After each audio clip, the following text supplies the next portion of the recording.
Yeah, I mean, we showed the players a lot this morning of, some really good moments. I think we had some of the more sustained moments of possession that we've had. You look at a lot of the chances we created, or the box entries, final third entries. A lot of those came from good defending. You know the goal that Ant scores. The run that Kyle makes to track all the way back into the box and make that play at the far post. And then Joaquin getting back in, Tomas getting back in, Kelvin getting back in allows us the ability to get out, and we're just preaching those things to the guys. That cohesiveness is really important on both sides of the ball. The other goal comes from a moment where we initiate pressure from a throw-in, and Kelvin does a really good job recognizing a moment. We're in the front half, we press again, we turn the ball over in a dangerous area, and we can get to goal. So I think there's just a lot of positives in it. A lot of things we can still tidy up and clean up, and we talk about those as well. But it's certainly another step in the right direction. What do you look to as the keys to Owen's performance? Yeah, look, really steady, really calm on the ball. He's a really good connector. He's got a good understanding and responsibility in the middle, where he understands where he needs to be on the defending side and against the ball. And I think for a guy that hasn't played a ton of minutes this year to come in and perform the way he did was really admirable. How do you look at what could be a potential competition in midfield now? Yeah, certainly. I mean, there's certainly competition, and he's put his hand up and as a guy that really needs to be considered. And I think we're fortunate that in that position, and when Peter gets healthy, that's another one that's competing in there. But at the moment, the three guys, competing for two spots. It's good for us. It helps everyone, be better every day in training and be better in the games. 2 straight games in California. What is a longer road trip like that? What is that like with the team?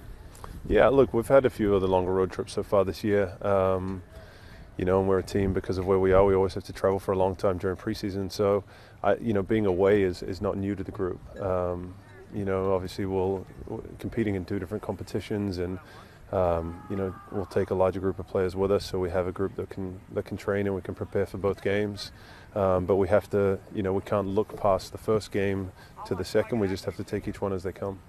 And James was back out there today. It was our first time getting catch up with you since the incident. Like, what was that like, and how cool is it to see him back out there? How good is it to see him back out there? Oh, I'm just really pleased that he's recovered to the point where he can be back out on the field. I mean, you don't want to see anyone go through a situation like that where they're sidelined through any sort of illness, injury, or whatnot. And for him to come back out, he came and did a little bit yesterday. He participated in 95% of the session today, and today's one of our harder days. So really remarkable testament to him and the professional that he is, that he was able to make that kind of recovery. He walked off. There wasn't an issue. No, just planned that he wasn't going to be included in the last part.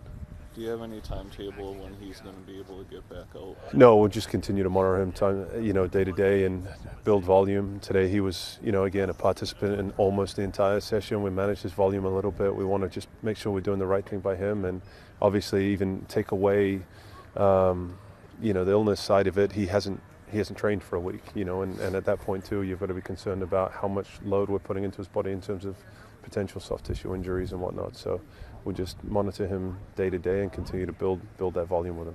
It seems like it's pretty regular in this league where you have a lead on the road. You're going to have to deal with a lot of sustained pressure and chances. How do you look at those types of situations, kind of knowing that they're going to be part of the game, and try to lessen them as well?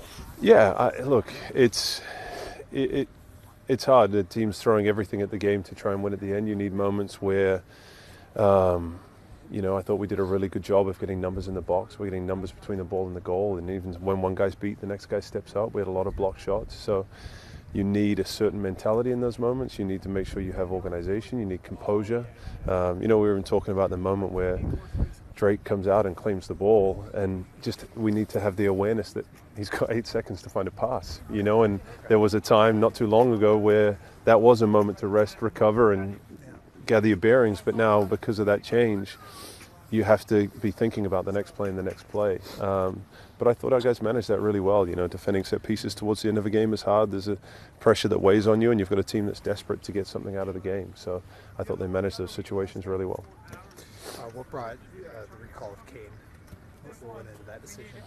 Oh, look, we want to have him back. There was always a right to recall that we're building into the to the loan. You know, he had some good games there, and now he's back in our environment, and we can keep a close eye on him here.